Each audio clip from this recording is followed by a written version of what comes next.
della Marca di giovani che diventano imprenditori agricoli, non solo prosecco ma biologico e produzione a chilometro zero, una crescita tale che dal prossimo anno avrà un consorzio regionale dedicato. La guerra dei dazi USA salva il prosecco, ma interi comparti del Made in Veneto continuano a tremare, pessimismo tra gli imprenditori, Unioncamere, a rischio anche il settore meccanico. Tragedia della scorsa notte a Loria, un 35enne ha perso la vita dopo essere uscito di strada con il suo scooter. Autonomia del Veneto, il messaggio perplesso dell'ex ministro Erika Stefani al suo successore Boccio. Ho sentito tante parole ma non vedo fatti, serve un testo del governo, ma per ora non c'è nulla. Al via la stagione delle grandi mostre a Treviso, 4 eventi, il primo presentato ieri sera con la Kermesse Natura in Posa, il sindaco Conte lancia la candidatura della città capitale della cultura 2021. Domenica l'arrivo del nuovo vescovo di Treviso che ha aggiunto nuove tappe nel viaggio di avvicinamento alla città. Stasera alle 21:15 la puntata speciale di 40 dedicata all'evento e ai 40 anni dei vescovi della Marca. Aperta nella sede INPS di Montebelluno una sala riservata alle mamme che vogliono allattare il loro bimbo. Telespettatori di Antena 3, buonasera e bentrovati. Il telegiornale di Treviso che si apre però con una nuova finestra sul terribile evento avvenuto nel tardo pomeriggio di oggi a Trieste. Vi stiamo raccontando, vi stiamo aggiornando di quanto accaduto dal TG del Veneto e abbiamo continuato nel telegiornale di Venezia. La sparatoria avvenuta davanti alla questura di Trieste poco dopo le 17. E come sapete purtroppo 2 poliziotti sono rimasti uccisi in questa sparatoria. Si tratta dell'agente scelto Pierluigi Rotta e dell'agente Matteo De Menego, entrambi di 30 anni, morti appunto nello scontro a fuoco con 2 rapinatori che avevano arrestato. Secondo una nota della stessa questura, i 2 fratelli autori della sparatoria erano stati accompagnati in questura dal personale delle volanti dopo un'attività di ricerca del responsabile della rapina di uno scooter avvenuta nelle prime ore del mattino. Per motivi in fase di accertamento, si legge nella nota, uno dei 2 ha distolto l'attenzione degli agenti e ha esploso a bruciapelo più colpi verso di loro. Entrambi hanno tentato di fuggire dalla questura ma sono stati poi fermati. In arrivo in serata a Trieste il ministro dell'Interno Luciana Lamorgese insieme al capo della polizia Gabrielli, ovviamente anche il governatore Federica che era impegnato in una festa della Lega a Porcia è diretto verso Trieste.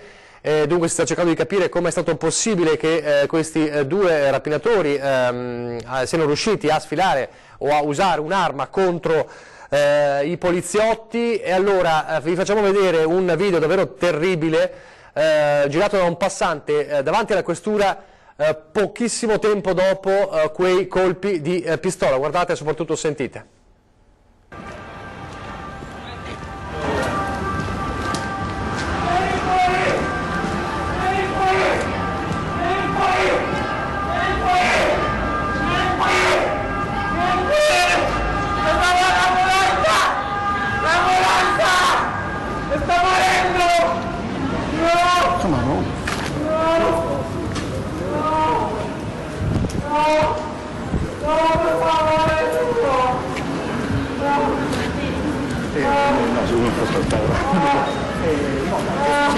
Mi hanno sparato. Vero? Guarda.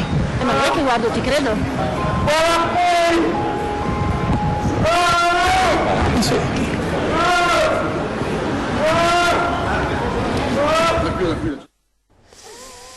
Davvero impressionante queste immagini e soprattutto quanto si sente in questo video girato pochissimo tempo dopo questa sparatoria. Dicevamo il prefetto, il capo della polizia Gabrielli e il ministro dell'Interno Lamorgese appunto in arrivo a Trieste per questa terribile vicenda. Adesso parliamo della Marca trevigiana e parliamo dei numeri davvero impressionanti dei giovani in agricoltura e quindi una nuova fase economica per il settore primario, giovani però specializzati soprattutto nella produzione e nella vendita a chilometro zero, tanto dalla costringere di fatto a far nascere un consorzio regionale già nel prossimo anno. Crescono i giovani in agricoltura e crescono particolarmente in Veneto e nella Marca. Gli ultimi dati statistici danno per lo scorso anno un più 3,5% con un'incidenza importante nel panorama economico veneto. Tendenza positiva dunque nel ritorno alla terra, accompagnato anche da una spiccata voglia di rinnovare le imprese, molte volte ereditate dai genitori. Ecco allora che l'altra cartina tornasole dei giovani in agricoltura arriva dalle PPL, ovvero dalle piccole produzioni locali, alternativa in piccole per altri prodotti alle vigne e al prosecco. In costante crescita, in provincia di Treviso oggi abbiamo più di 300 attività PPL fatte per lo più da giovani vuol dire tra 25 e 40 anni, abbiamo 1 migliaio di aziende in tutto quanto il Veneto, costantemente abbiamo una crescita di 50 nuove aziende all'anno nella provincia di Treviso. Piccole produzioni ma soprattutto il biologico che affascina i giovani agricoltori, lo dimostrano i dati non solo trevigiani o veneti ma nazionali, con un settore che vale 2,5 milioni di euro, mentre nella nostra regione sono già 38.000 gli ettari coltivati senza chimica. Qui ad esempio siamo a Codognè e questo è un nuovo impianto voluto fortemente da un 20enne imprenditore agricolo in alternativa all'onnipresente prosecco. Perché hai deciso di mettere giù Melecotogne? Perché ho visto una bella iniziativa da parte del comune di Codognè che a sostegno di questa cultura rustica e territoriale ho detto proviamo. La voglia di rischiare comunque si accompagna con il sostegno in questo caso del comune. Cosa fate come amministrazione comunale per promozionare questa produzione? Noi cerchiamo di diffondere l'informazione, quindi il fatto che esiste il progetto regionale PPL, il passaparola ad oggi forse è la chiave vincente. Agricoltura giovane accompagnata da un modo diverso di gestire i prodotti, quindi biologico, piccole produzioni che ora saranno consorziate per potersi confrontare con mercati importanti, sempre più sensibili alla genuinità del chilometro zero. Entro il 3 dicembre di quest'anno i produttori PPL si riuniranno in un consorzio che sarà il consorzio delle PPL venete. E adesso, a proposito di produzioni made in Veneto, la guerra dei dazi USA, perché se il prosecco si è salvato, ci sono interi comparti veneti e trevigiani che sono ancora a rischio, c'è forte pessimismo tra le imprese. Se avremo un Trump magari per un altro mandato dovremo armarci tra virgolette, perché qui è una guerra continua, le imprese sono chiamate in guerra purtroppo. La data d'inizio del conflitto è già segnata 18 ottobre, da quel giorno più 25% del costo dei prodotti made in Italy negli USA protezionisti della dottrina Trump, e il sospiro di sollievo per il prosecco e i vini salvatisi in extremis dalla lista nera delle eccellenze made in Veneto non fa abbassare certo il tono della polemica. Prosecco risparmiato invece. Sì, prosecco risparmiato, però non c'è solo prosecco. Invece quello che ci preoccupa molto sono i dazi sulla meccanica che riguardano particolarmente Treviso. Sull'agroalimentare abbiamo il parmigiano e il grana padano, ma però purtroppo questi dazi che gli Stati Uniti applicheranno dal 18 di ottobre sono dazi che saranno un ostacolo per la nostra produzione, per le nostre esportazioni, insomma. Dunque anche la meccanica rischia grosso, e poi c'è soprattutto l'agroalimentare e il settore lattiero caseario. Confagricoltura Veneto conferma che ad essere preoccupati sono soprattutto gli allevatori. Un settore importante per il Veneto, considerato che la produzione di latte nel 2018 si è attestata su oltre 1 milione di tonnellate. Oltre al danno diretto, spiega Fabio Curto di Confagricoltura, quello che temiamo è un'immediata ricaduta sui prezzi del latte, che sta vivendo un buon periodo grazie al traino dell'export dei formaggi DOP.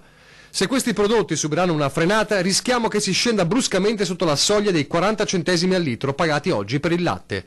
C'è il rischio infatti che vengano messe in atto azioni speculative che chi acquista il latte dai nostri allevamenti può porre per abbassare i prezzi alla produzione. Una guerra commerciale che continua a far tremare, il conto alla rovescia verso il 18 ottobre è appena cominciato. Bisognerà vedere se questi dazi andranno già a coprire le commesse già in atto o sì, già in essere da parte di chi le ha richieste, e insomma bisognerà vedere nei prossimi giorni qual è lo sviluppo di tutta questa faccenda.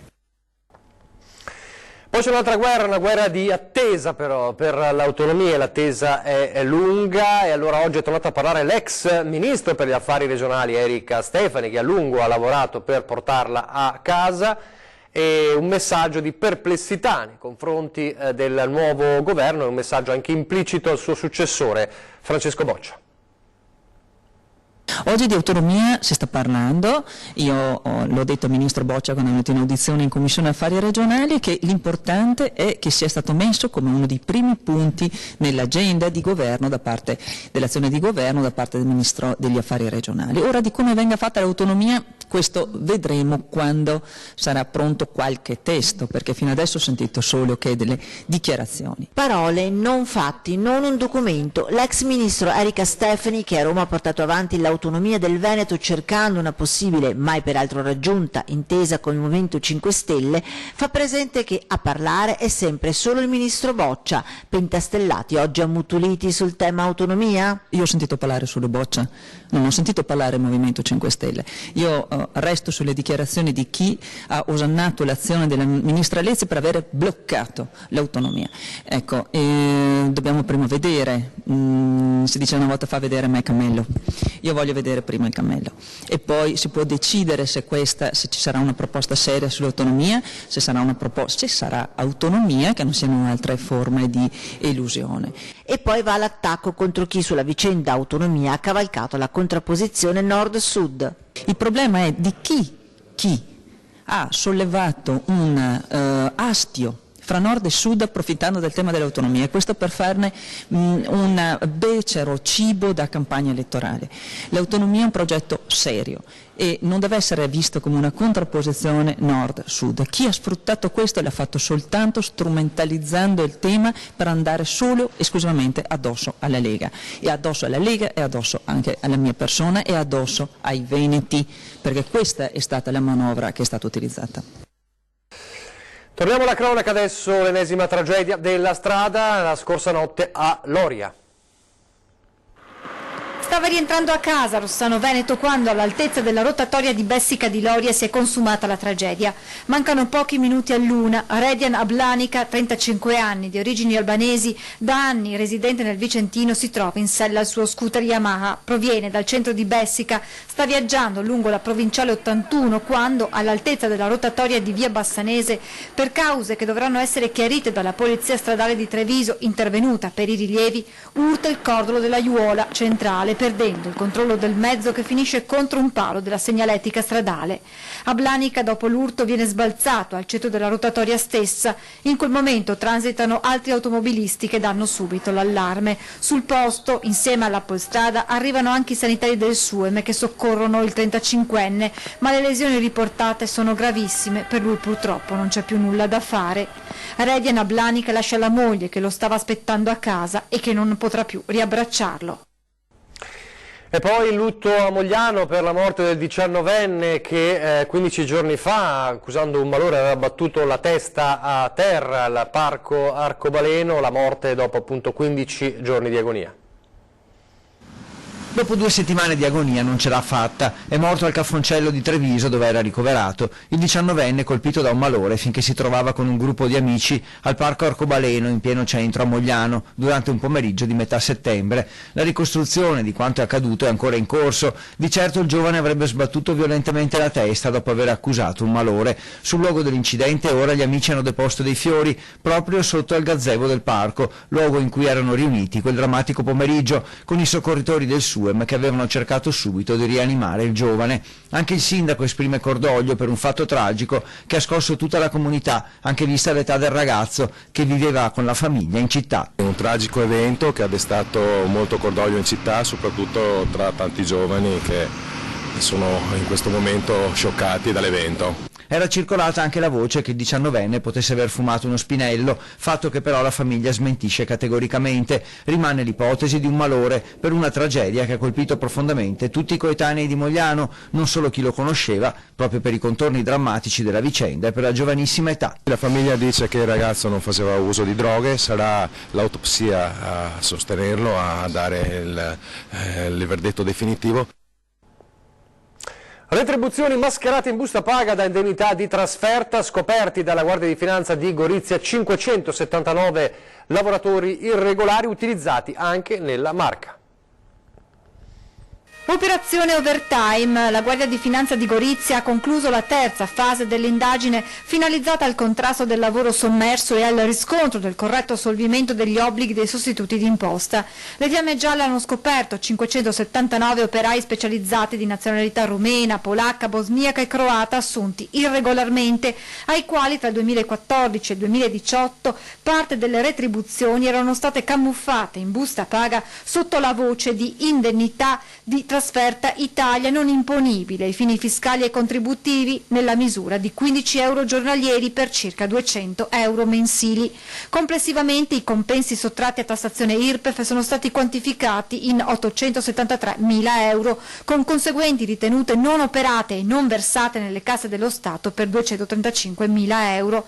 I lavoratori irregolari risultavano assunti da una SRL con sede legale in Croazia, ma stabile organizzazione in provincia di Gorizia, amministrata da un soggetto di nazionalità croata che si occupava di lavori di carpenteria pesante e di edilizia in subappalto. Svolto poi presso varie aziende che erano ubicate nelle province di Gorizia, di Pordenone, di Udine, di Treviso, di Venezia, di Firenze. Le Fiamme Gialle hanno appurato che alcuni operai erano stati impiegati in cantieri di Caorle e San Stino di Livenza nel Veneziano, nel Moglianese invece per la provincia di Treviso. L'esame dei contratti di subappalto stipulati dall'azienda e delle dichiarazioni rese dagli operai durante gli accessi eseguiti dalle Fiamme Gialle e dagli ispettori INPS, insieme all'analisi della documentazione contabile acquisita nel corso delle indagini, hanno consentito di scoprire che i lavoratori non si spostavano mai dalle abituali sedi di lavoro e che dunque nessuna indennità di trasferta doveva essere loro riconosciuta, da cui la Guardia di Finanza è arrivata a scoprire l'evasione fiscale e contributiva. Gli strumenti, se utilizzati correttamente, se utilizzati così come sono disciplinati dalla legge, non comportano problemi. È logico che l'uso distorto naturalmente porta a dei fenomeni di evasione, come è stato scoperto. Un'operazione antidroga della polizia a Treviso, 2 gambiani di 30 e 27 anni arrestati. Ieri durante un controllo di fronte al teatro Ede sono stati bloccati. Nello zaino di uno dei 2 uomini hanno recuperato un tirapugni, una boccetta, diversi blister del Rivotril, un ansiolitico calmante che viene utilizzato anche come droga, e ancora denaro contante, uno spray urticante e vari materiali da confezionamento. E poi un successivo controllo della zona con l'ausilio del cane dell'unità cinofila della polizia locale ha permesso di trovare 200 grammi di marijuana che i 2 avevano cercato di nascondere tra i cespugli. Adesso pochi istanti di pubblicità.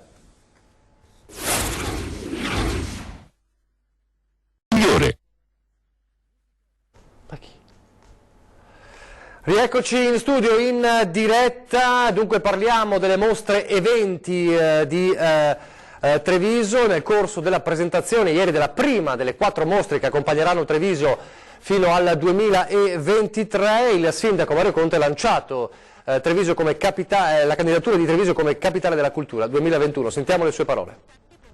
Comincia un ciclo, comincia un cammino culturale che vedrà protagonista la città e tutto l'intero territorio provinciale, quindi un'esperienza che durerà 4 anni straordinaria e che ci darà la possibilità di presentarci prepotentemente alla candidatura per Treviso capitale della cultura del 2021. Credo che con i contenuti, con la proposta culturale, con il patrimonio artistico e culturale della nostra città e con i partner che quotidianamente lavorano per la cultura abbiamo le carte in regola per vincere. Non solo Goldin a Treviso. Ma Marco Goldin è un artista straordinario che troverà sicuramente modo di poter collaborare con questa amministrazione, con questa città in futuro. In questo momento lui si è preso anche altri impegni con altre città, gli auguro veramente un in bocca al lupo perché è un amico, è un artista straordinario, è un valore aggiunto per la nostra città ma per tutto il territorio nazionale. Oggi cominciamo questa esperienza con Civita tra Venezia, ma le porte rimangono sempre aperte. E allora capiamo di più del calendario degli eventi previsti per i prossimi 4 anni, iniziando proprio dalla mostra Natura in Posa. In modo da poter ritrarre dal vero l'intento illusionistico e quindi anche l'artificio sono gli elementi fondamentali di questo processo. Scorrono le immagini della nuova grande mostra per Treviso. Natura in posa, questo è il titolo, è stata il cuore della presentazione dei 4 eventi per la città per i prossimi 4 anni. Capolavori del Museo Storico Kunst di Vienna, di pittura fiamminga, olandese e italiana, scelti dalle curatrici del Museo Storico. Il visitatore avrà la possibilità di vedere 55 opere, sono articolate secondo un percorso espositivo tematico e cronologico. Un'esposizione aperta per 6 mesi, dal 30 novembre al 31 maggio 2020, che lascerà spazio ad altri 3 eventi previsti fino al 2024. Gli altri 3 saranno una mostra dedicata a Paris Bordone, poi febbraio-giugno del 22 faremo una mostra sulla nascita la nascita del paesaggio nella pittura veneta, quindi Giorgione, Tiziano, Cima. La quarta mostra invece è una mostra dedicata alla donna, il ruolo della donna nel Cinquecento, nel Rinascimento veneto, attorno alla figura di Caterina Cornaro. Un calendario unico e non itinerante, come aveva chiesto agli organizzatori il sindaco Mario Conte, convinto che solo con l'esclusività si vince la sfida turistica con Venezia. Intanto si parte tra meno di 2 mesi con un'esposizione di altissimo valore sia per i visitatori che per la città. Perché questa mostra è così importante per candidare Treviso come capitale della cultura 2021? Perché non è una sola mostra ma è un percorso, quindi sono 4 mostre tematiche, un racconto del territorio, un racconto del perché il nostro Rinascimento veneto e la nostra storia dell'arte sono così importanti, ma soprattutto un progetto di 4 anni fatti da tutti i protagonisti del territorio, quindi un lavoro corale che parla al territorio. A Montebelluna, negli uffici dell'INPS, una sala per mamme che devono allattare. Un fasciatoio, giochi per i bambini, poltrone comode che garantiscono un po' di riservatezza, fiori e colori delicati. Si presenta così la prima sala inaugurata in provincia di Treviso e riservata alle mamme che vogliono allattare i loro bambini. Si trova nella sede dell'INPS di Montebelluna e mentre a pochi metri ci sono gli utenti in coda, dietro quel muro si vivono momenti di intimità tra le mamme e i loro piccoli e pochi minuti dopo il taglio del nastro la stanza ospita già la prima mamma.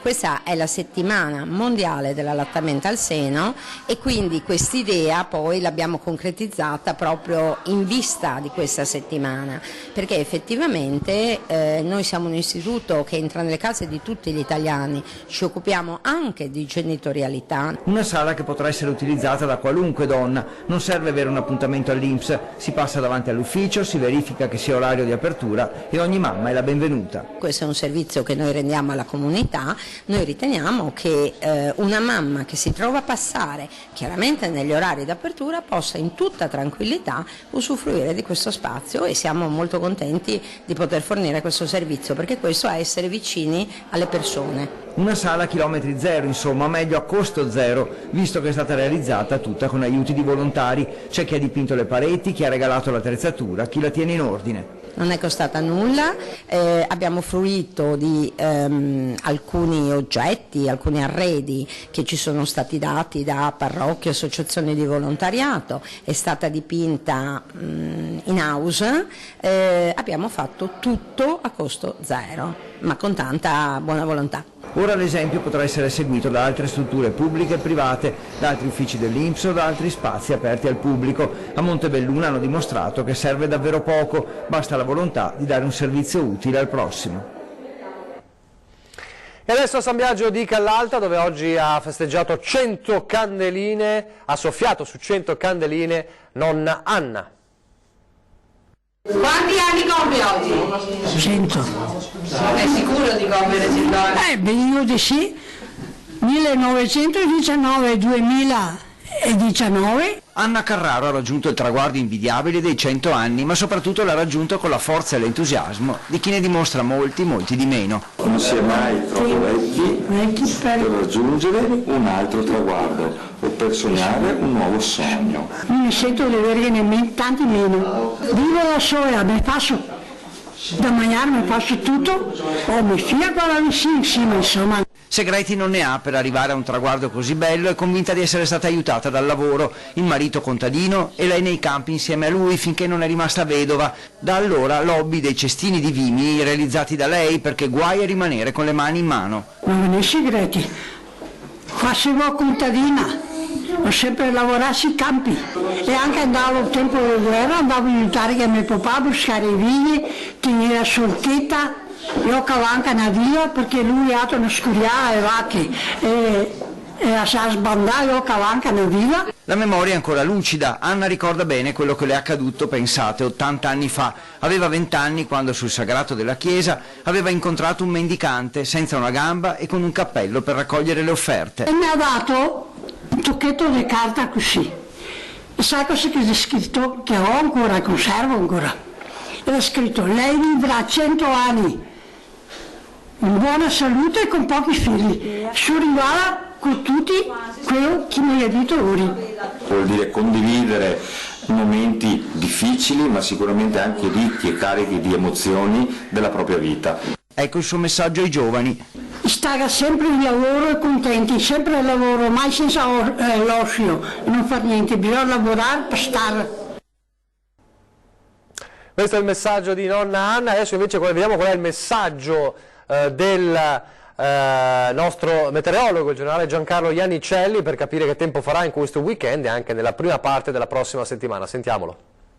Ancora un fine settimana meteorologicamente all'insegna della stabilità, un fine settimana tipico dell'autunno, e questo vuol dire che c'è l'anticiclone ancora che ci protegge, anche se in modo non intenso, qualcosa riesce a filtrare, ma soprattutto poi dà qualche effetto sui rilievi. Da noi tutto si risolve, come abbiamo detto, in una velatura del cielo nelle prime ore del mattino, un po' di foschia, ma poi ci sono dei rasserenamenti, quindi questo per sabato e per domenica. Domenica sera potremo subire, diciamo, un aumento della copertura, un aumento della nuvolosità per il passaggio proprio di una coda di un sistema perturbato sulle Alpi, ma non darà effetto, non dovrebbe dare effetto su di noi. Tempo stabile che rimarrà almeno per i primi giorni della prossima settimana. A metà prossima settimana potremo avere un temporaneo peggioramento, ma anche questo molto veloce. I venti saranno deboli, di direzione variabile, le temperature dopo il calo, ecco, delle ultime ore si posizioneranno con valori minimi intorno dai 9 ai 11-12 gradi, i valori massimi tra i 17 e i 18 gradi e ai 20 gradi. L'Alta Adriatica è previsto poco mosso.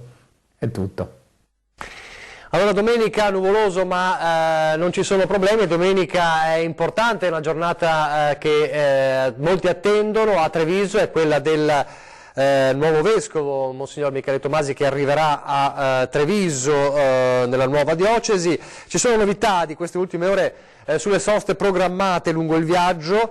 Pederoba alle 9:30 è la prima tappa, poi certamente ci sarà un passaggio a Biadene di Montebelluna per un saluto ai fedeli, così come a Signoressa, dove Monsignor Tomasi devierà dalla Feltrina per la vicina parrocchiale, quindi non direttamente da Pederoba a Treviso, ma questa deviazione a Biadene e poi a Signoressa. Altra sosta a Postioma per visitare la millenaria chiesa al centro dell'incrocio tra Feltrina e Postume, e poi il viaggio dovrebbe concludersi alla Casa della Carità di Via Veniera, dove ad accoglierlo ci sarà Don Davide Schiavon e i volontari della Caritas. Quindi nuove tappe nelle ultime ore per il Vescovo, e al Vescovo, arrivo del Vescovo, ha dedicato un po' la prima serata di questa sera di Antena 3, perché fra pochissimo a 20:10 parleremo un po' dell'attesa con Don Adelino Bortoluzzi, parroco di Santa Maria del Rovere, con Elisa Vià, dirigente dell'Azione Cattolica, e poi alle 21:15 ci sarà la puntata di 40, una puntata davvero speciale, nella quale ripercorreremo 40 anni di Chiesa Trevigiana a Treviso e 40 anni di vescovi a Treviso da Mistro Rigo fino appunto al nuovo Monsignor Michele Tomasi. Ospite di Lucio Zanato Donaldo Danieli, ex parroco di Paderno e simbolo dell'accoglienza, l'ex sindaco Giancarlo Gentilini e il giornalista della Tribuna, notissima firma della Tribuna, Andrea Passerini. Questo alle 21:15 su 40. E adesso le previsioni del tempo delle prossime ore. Grazie e arrivederci.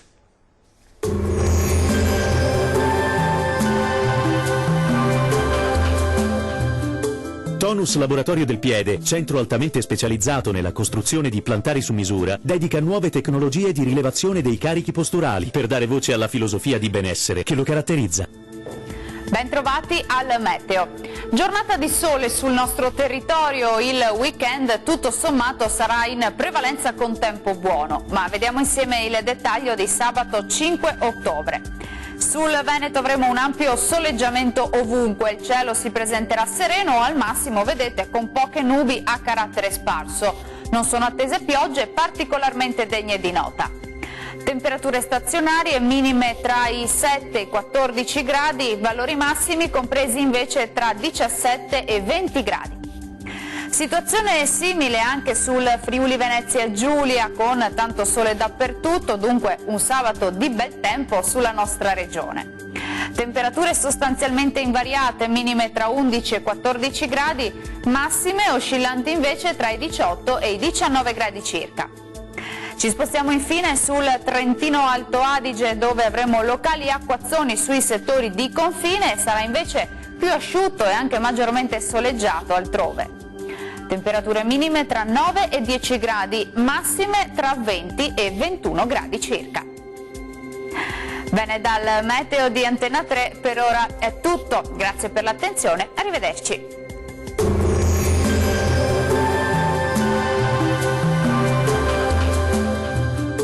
Tonus è il miglior negozio di calzature moda comoda. Qui troverete il più vasto assortimento di calzature Fratelli Tomasi, eleganza e comodità, perché camminare è vivere.